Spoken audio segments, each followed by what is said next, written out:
sambung lagi ya, waktu itu kita bicara dari Kolose 1. Ya kan? Kolose 1 ayat 9, waktu itu kita bahas sampai baru ayat 9, ya kan?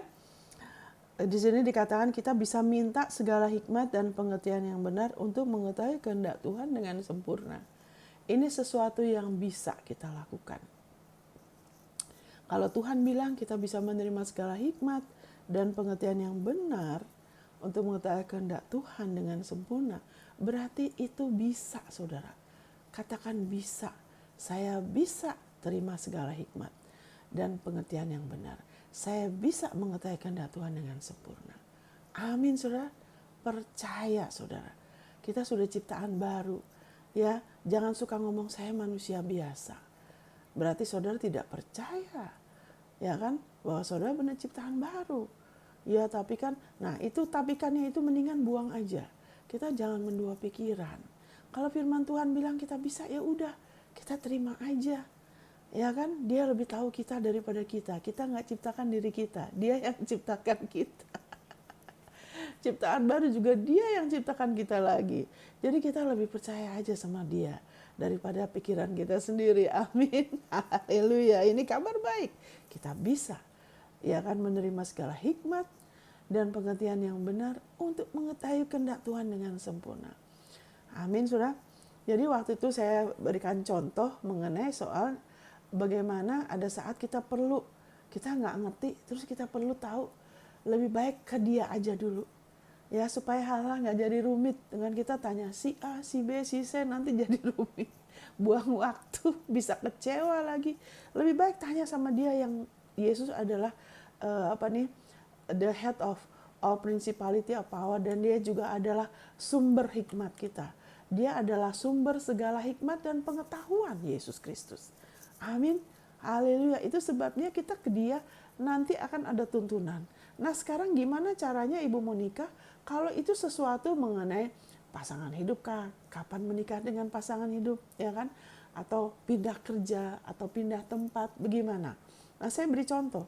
Ya kan, waktu kita pernah waktu Covid kita harus ke Jakarta. Sedangkan waktu itu untuk keluar dari Manado itu susah sekali.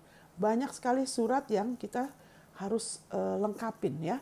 Dan waktu itu hari pertama saya tahu udah waktunya kita berangkat. Terus hati saya damai sekali. Nah, hati yang damai ini adalah satu petunjuk ya dari Roh Kudus. Dia kasih dukungan, kasih oke-nya, ayo maju. Dengan memberikan damainya di sini, bukan di emosi ya. Di dalam roh. Dan waktu itu di dalam roh itu damai, itu akan ngefek ke emosi. Tapi di alam roh, di sini di dalam, bukan damai dari luar. Karena waktu itu lagi mulai Covid, di luar itu tidak damai. Kacau sekali, wah orang masih simpang siur. Ya kan, dan urus suratnya tuh banyak sekali yang harus dilengkapin. Nah, akhirnya selesai sudah hari itu, saya ke Siloam dari pagi sampai malam, saudara. Harus minta surat pengantar dari dokter dan sebagainya. Nah, besokannya kan waktu kita mau berangkat ya ke airport, mampir dulu beli tiketnya kan, karena nggak dijual online. Mereka menolak, nggak bisa. Ibu tidak punya alasan, hanya anak ibu dan mana tiket anak ibu. Dengan singkat kata, nggak jadi. Nah, saya sempat waktu itu bingung. Nah, ingat waktu kita mulai melangkah dalam kehendak Tuhan, mungkin ya ada saat kita bisa salah tafsir timingnya atau salah tafsir pimpinan Tuhan. Tenang aja. Nomor satu yang harus kita jaga tuh hati kita. Firman Tuhan mengatakan di Kolose 3 ayat 15, biarlah damainya itu, shalomnya itu menjadi empire. Empire itu wasit, rule, berkuasa di dalam diri kita, di dalam hati kita, bukan di sini. Ya, di luar mungkin lagi punya masalah tantangan, tapi di sini dia akan pimpin dari roh kita, bukan dari emosi, ya kan, dari roh kita. Jadi saya waktu itu bingungnya apa? Kan saya udah ada damai, kok nggak dikasih tiketnya? Nah itu tuh, kenapa? Karena saya salah tafsir timingnya. Nah waktu itu suami saya udah bilang, ya kan, jangan pergi dulu lah, anak-anak capek, mungkin 1-2 hari. Nah waktu itu karena saya tidak mengerti, saya pikir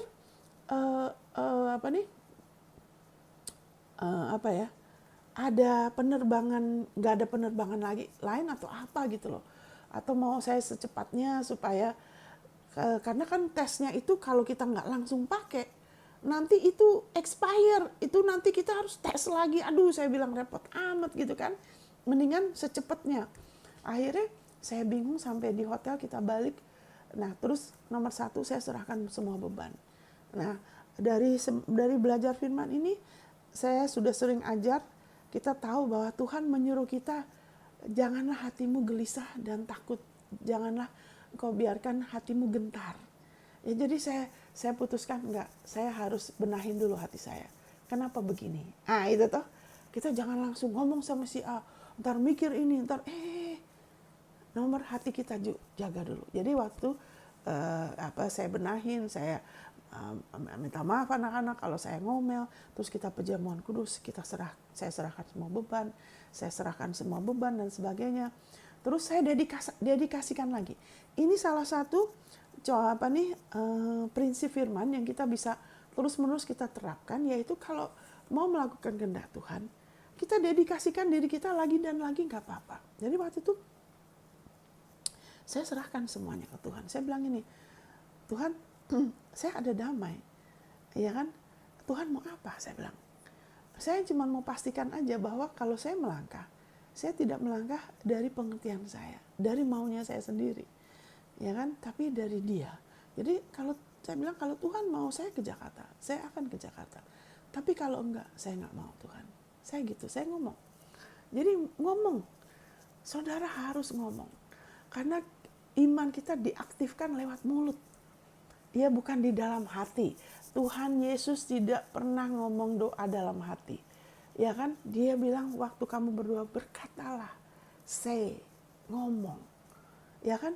Jadi kita menundukkan diri kita dengan kita ngomong. Ya kan? Firman-Nya. Ngomong.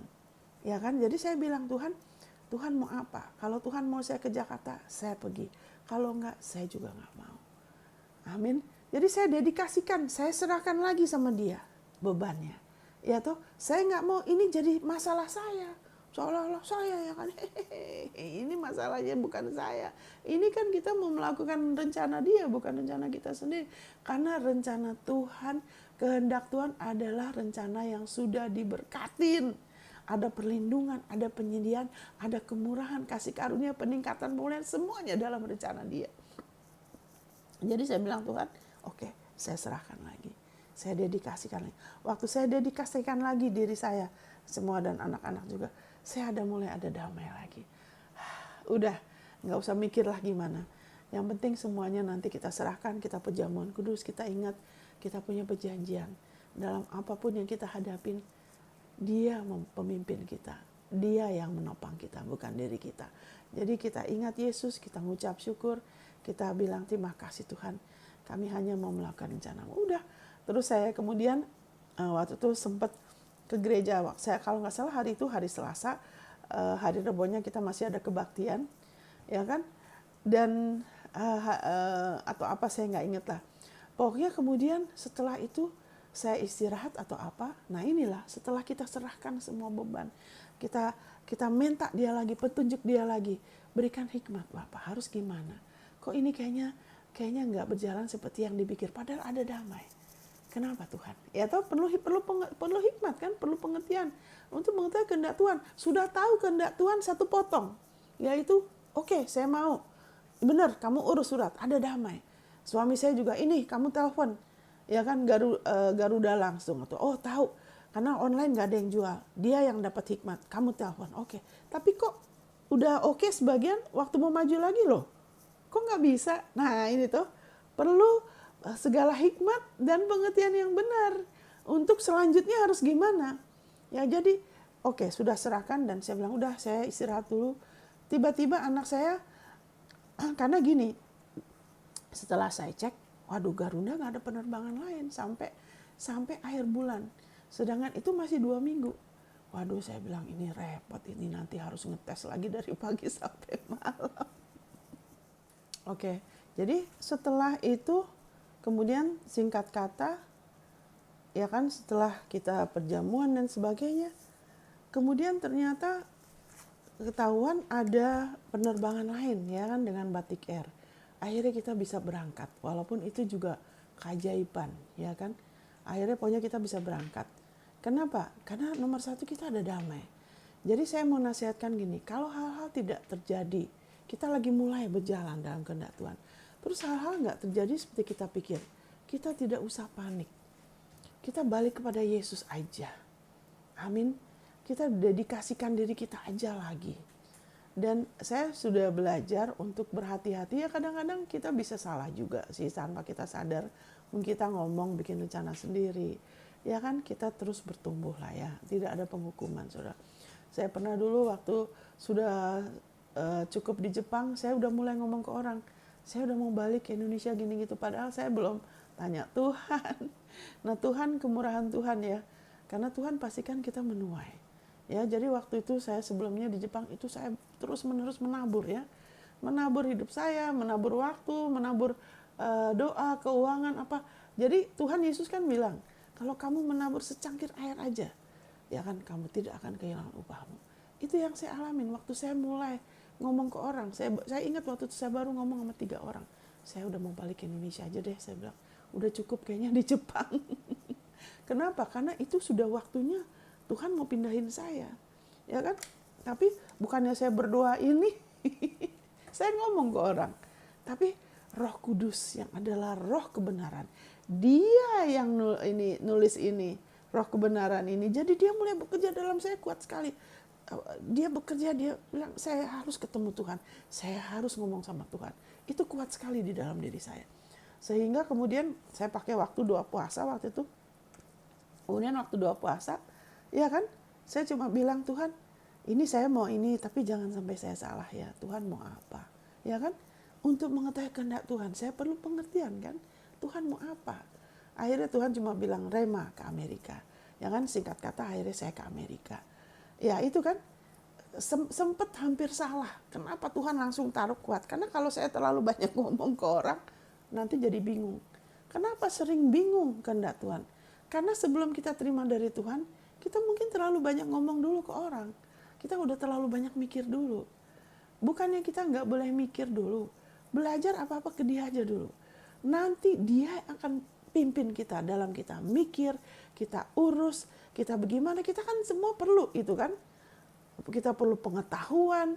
Ya kan misalnya sekarang juga kan saya harus ke Manado, ke Bali, ke Jakarta, ke Jepang, ntar harus kemana lagi. Oke saudara, jadi tadi saya katakan bagaimana saya sempat bingung, tapi akhirnya singkat kata, kemudian setelah serahkan semua beban, nggak terus mikir-mikir, terus ngomong-ngomong ke orang, nggak. Kita cuma ingat Yesus, dedikasikan, percaya tuntunan Dia, kemudian ini terjadi, itu terjadi, akhirnya kita berangkat saudara. Yang nggak disangka-sangka. Saya nggak tahu waktu itu kalau Batik Air ada penerbangan. Kok tiba-tiba anak saya tanpa disuruh, dia telepon. Pokoknya akhirnya jadi. Jadi di sini dikatakan untuk mengetahui kehendak Tuhan yang sempurna. Saudara, kehendak Tuhan yang sempurna adalah firman-Nya. Firman Tuhan adalah kehendak Tuhan yang sempurna. Jadi sekarang kita sudah di perjanjian baru. Kita harus tahu perjanjian baru. Karena kehendak Dia itu adalah firman-Nya. Firman-Nya mengatakan apa? Itu kehendak Tuhan yang sempurna. Semakin kita tahu firman-Nya, kita semakin lebih lagi bisa berjalan di dalam kehendak-Nya yang sempurna. Dan itu kita perlu hikmat dan pengertian yang benar. Kenapa? Sebab kadang-kadang, bukan kadang, ada pengertian yang salah. Ya kan? Misalnya ada orang yang sudah lama kepingin memiliki keturunan. Tapi kan tidak kurang pengertian bahwa kita sudah ditebus dari kutuk. Ya kan? Salah satu kutukan adalah kemandulan. Ya kan? Atau terus-menerus keguguran. Ya kan? Itu ada di dalam daftar kutuk. Nah, kalau seorang anak Tuhan tidak belajar benar, tidak mengerti bahwa itu sudah ditebus oleh Tuhan Yesus, bahwa setiap dari kita itu berhak. Kalau kita mau, kita berhak. Dan itu tidak mengerti, sedangkan itu kehendak Tuhan itu ada di dalam firman-Nya. Makanya kemudian haleluya, karena pengertiannya, ya kan, ada yang ada yang nggak benar. Akhirnya susah untuk mengalami yang terbaik, untuk mengalami kehendak Tuhan yang sempurna. Sedangkan kehendak Tuhan yang sempurna adalah firman-Nya, janjinya untuk digenapin loh. Karena Yesus mengatakan di Yohanes 15 ayat 7 ya. Kita ke situ sebentar ya. Yohanes 15. Yohanes 15 ayat 7 mengatakan begini. Jikalau kamu tinggal di dalam aku dan firman-Ku tinggal di dalam kamu, mintalah apa saja yang kamu kehendakin. Bukannya yang Tuhan kehendakin, ya kan? Tapi yang kamu kehendakin dan kamu akan menerimanya. Kenapa dikatakan yang kamu kehendakin? Karena kita kan sudah dalam Kristus dan firman-Nya adalah kehendak Dia. Waktu kita menerima firman-Nya, kita berdoa firman-Nya, kita sedang mendoakan kehendak Dia yang jadi kehendak kita. Amin. Makanya katakan kehendak kamu. Kamu maunya apa? Kamu lagi perlu apa? Amin. Terima firman-Nya yang sesuai dengan apa yang kamu butuhkan, apa rindukan. Sehingga itu kehendak Dia jadi kehendak saudara. Jangan pertanyakan lagi. Soal kesembuhan misalnya gitu kan. Dia sudah tanggung, dia sudah jadi kutuk buat kita. Dia sudah jadi miskin. Jadi jangan pertanyakan lagi, Tuhan, Engkau mau saya makmur apa enggak? Kan itu udah ada dibilang. Ya kan, kita terima aja firman-Nya yang adalah kehendak Dia. Tuhan Yesus Kristus yang Dia yang kaya, Dia menjadi miskin agar aku dijadikan kaya oleh karena kemiskinannya. Dia sudah menebus kita sehingga apa yang kita perbuat ada diberkatin, berhasil. Ya kan, berbuah, jadi berlimpah-limpah. Jadi jangan pertanyakan lagi. Kalau kita masih mau perlu pertanyakan, mendingan kita perbarui pikiran kita aja dulu. Ya kan, sebelum kita minta, kita perbarui pikiran kita aja. Makanya dikatakan, Yesus mengatakan, firman-Ku tinggal di dalam kamu. Jadi nggak usah buru-buru berdoa. Biarlah firman itu kita ngerti aja dulu, kita terima aja dulu firman-Nya. Kehendak Tuhan dalam hal ini apa? Dan kalau misalnya kita nah ini kalau saya udah ngomong ini luas sekali ya. Karena seringkali anak Tuhan misalnya, oh ya Tuhan mau saya diberkatin. Terus lantas nggak nanya-nanya tuntunan Dia lagi, langsung bikin rencana sendiri, langsung buka usaha. Oh ada teman, ada saudara lang, bukan begitu ya. Kan kita diberkati apapun benar, tapi kan juga ada tuntunan damainya. Damai nggak? Ada serak nggak? Ya kan? Yang penting kehendak Dia, firman-Nya Dia sudah mengatakan, firman-Ku tinggal di dalam kamu. Sehingga kehendak Tuhan menjadi kehendak kita. Amin. Waktu kita menerima firman-Nya, kehendak Dia jadi kehendak kita. Ya kita minta aja. Amin, sudah. Haleluya. Sudah gitu kalau kita mau minta, misalnya gini, seorang anak Tuhan kepengen punya anak. Ya kan, dia bisa minta hikmat, Tuhan, aku pengen, tapi saat ini aku belum mau, nanti. Atau timingnya belum tahu, Tuhan, Kau yang paling tahu timingnya. Saya tahu saya punya hak untuk punya keturunan, tapi timingnya gimana, Tuhan? Nah itu bisa aja tanya, Tuhan, saya percaya, saya terima anak saya. Ya kan, saya percaya saya punya anak, tapi timingnya Engkau yang tuntun ya. Nah itu nggak apa-apa. Yang penting terima aja dulu firman-Nya. Ya kan, karena firman Tuhan mengatakan, kerinduan hati orang benar digenapin. Tapi untuk yang spesifik, kita bisa minta dan minta lagi. Tuhan, oke, kehendak-Mu misalnya kita baca, oh Tuhan bukakan langit-langit, ya kan, curahkan hujan kepada apapun yang saya perbuat, sehingga saya berkelimpahan, saya nggak usah ngutang. Nah oke, itu kehendak Dia yang general, yang umum. Nah yang spesifik kita bisa praktikan ini. Tuhan, beri saya hikmat-Mu, beri saya pengertian yang benar, kehendak-Mu yang sempurna, Engkau mau saya bisnis apa. Nah mulai bawa dalam doa, ya kan, mulai lebih lagi renungkan firman-Nya, berbahasa roh, pejamuan kudus, mulai lebih bawa dalam doa, lebih banyak firman, karena firman itu terang. Nanti waktu mulai melangkah akan ada tuntunan, kok kayaknya mau ini, kok kayaknya nggak serak ya, terus kok kayaknya gimana, atau aduh kok aku ada damai, oke melangkah, nanti minta lagi, Tuhan tuntun aku lagi, benar nggak ini, benar nggak tempatnya di sini, benar nggak ini usahanya, benar nggak ini, Karena Daud dulu juga hidup di perjanjian lama. Tapi kenapa dikatakan Daud itu a man after God's own heart tuh? Karena dia sering sekali nanya Tuhan. Ya kan, buat dia tuh Tuhan itu benar gembala dia. Ya kan? Dia tuh hidup di bawah perjanjian lama. Ya, kita tuh bukan keturunan Daud, tapi ada sikap dia yang bagus ya. Yang Abraham juga begitu ya. Tapi dia punya sikap tuh selalu apa-apa sering nanya. Bapak, tuh dia nggak bilang Bapak, dia bilang Tuhan. Ini kita serang nggak ya? Gitu loh. Itu boleh nggak kita majunya? Nah, itu sikap yang bagus. Ya kan? Tuhan nggak keberatan direcokin, saudara. Jadi ingat, kalau kita masih gelisah, kita masih belum mantep, nggak usah fokus gimana, terima dulu, fokus di firman-Nya. Fokus untuk firman-Nya tinggal di dalam kita.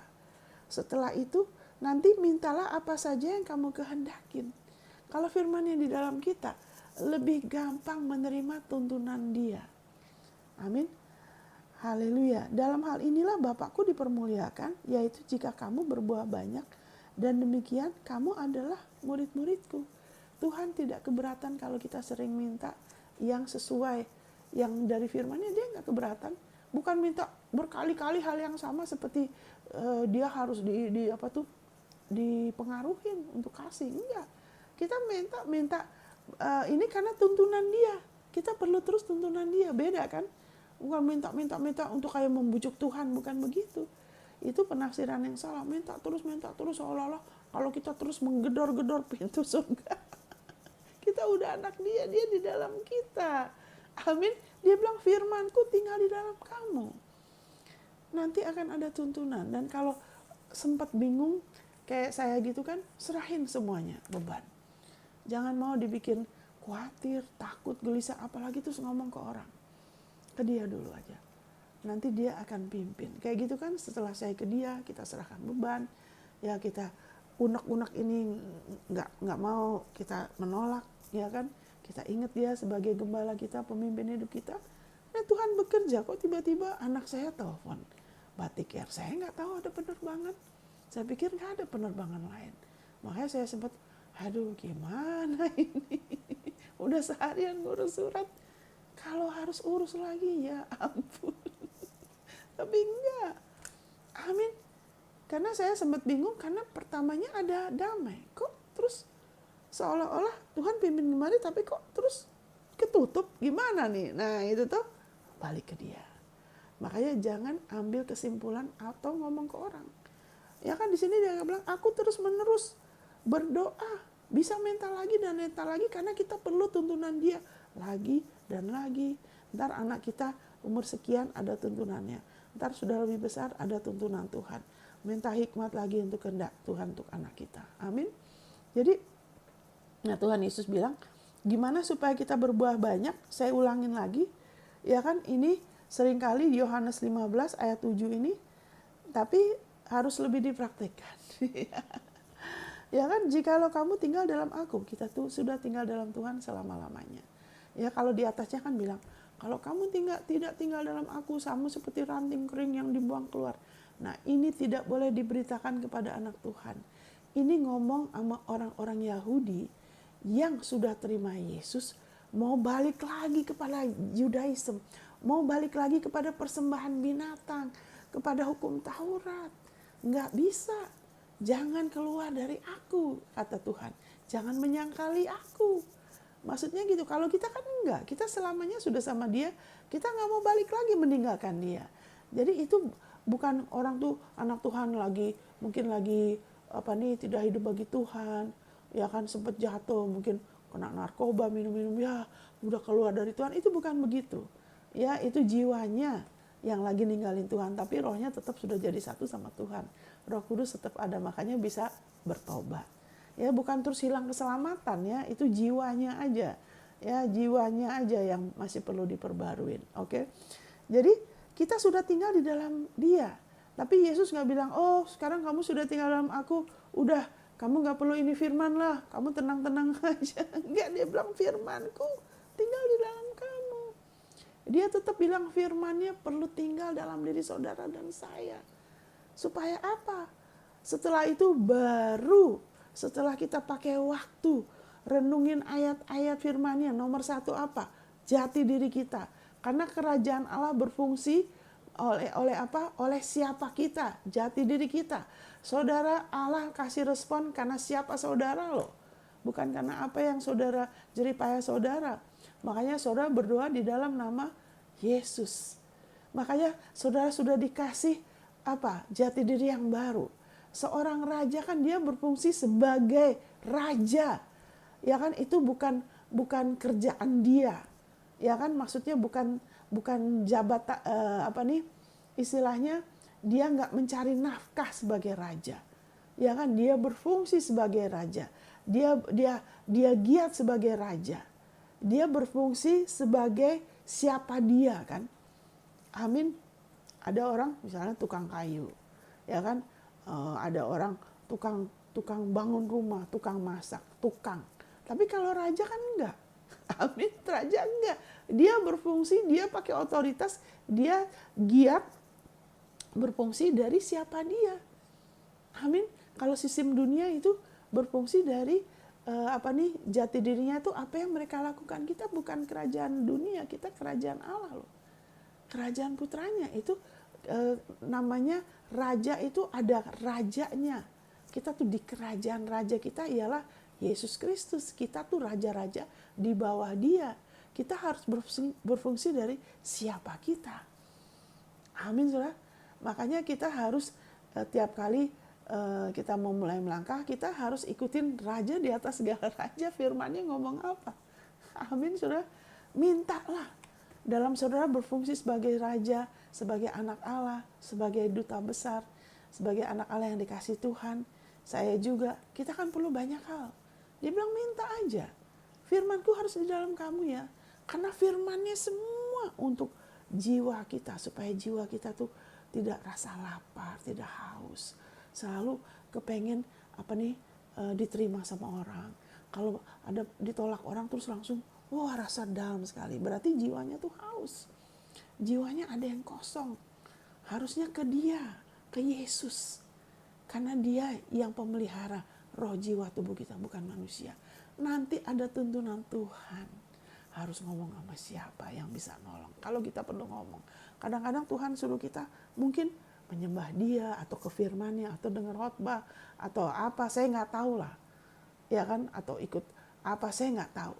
Tapi nomor satu, ke dia. Karena dia yang menciptakan jiwa kita, bukan manusia. Bukan Hollywood, bukan Korea. Jiwa kita nggak bisa dipuaskan nanti dengan kita terus yang dunia. Nggak bisa, karena dia pemelihara hidup kita. Amin. Haleluya. Makanya apa-apa ke dia. Ya kan? Firman-Nya itu bisa, itu Mazmur 107 ya. Dia memuaskan jiwa yang dahaga. Jiwa yang lapar dia kenyangkan. Jangan coba kenyangin dengan yang lain. Nanti saudara nggak jadi orang yang happy. Nggak akan ada sukacita, selalu nggak stabil. Karena kita diciptakan untuk dikasihin. Hanya dia yang bisa memuaskan. Jadi ke dia, itu Mazmur 107 ya. Jadi jiwa kita, terus kalau kita perlu apa, kita ke dia. Ingat juga Yesaya 55. Ya kan, Yesaya 55. Hai kamu kemari ya, yang gak punya uang. Kalau saudara punya masalah keuangan, jangan cuma minta didoain ya. Nanti akan ada terus masalah saudara. Saudara perlu lebih daripada hanya didoakan. Saudara perlu dengar. Karena dikatakan di Yesaya 55, datang kepadaku dan dengar. Amin. Saudara, kalau kita perlu kebutuhan, kita nggak suruh bilang, datang minta tolong si anu, enggak. Datang sama dia dan dengar dulu.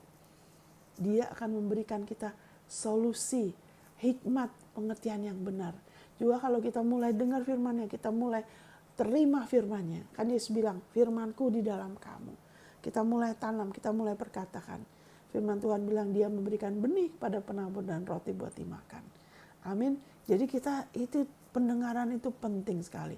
Siapa yang saudara izinkan berbicara kepada saudara, yang kasih saudara nasihat, kasih segala pengertian, itu saudara harus tahu kalau mereka kasih yang salah, saudara yang tanggung akibatnya loh. Maka pastikan saudara datang sama dia. Karena dia sudah selesaikan masalah hidupmu. Yesus sudah mengatasi dunia buat saudara. Bukan orang, bukan sahabat, bukan manusia. Yesus yang sudah atasin buat saudara. Termasuk jiwamu, termasuk masa depanmu, dia sudah selesaikan. Ya kan, dia bilang shalomku. Ya kan, aku sudah wariskan kepadamu. Janganlah gelisah dan gentar hatimu. Ya kan, bersukacitalah. Ya kan, di dunia ini kamu akan ada tantangan. Akan ada aniaya dari iblis, bukan dari Tuhan. Supaya saudara menyerah, supaya saudara rasa tertekan. Tapi Yesus bilang apa? Bersukacitalah. Bersukacitalah itu bukan apa tuh denying ya, bukan menyangkali ada masalah.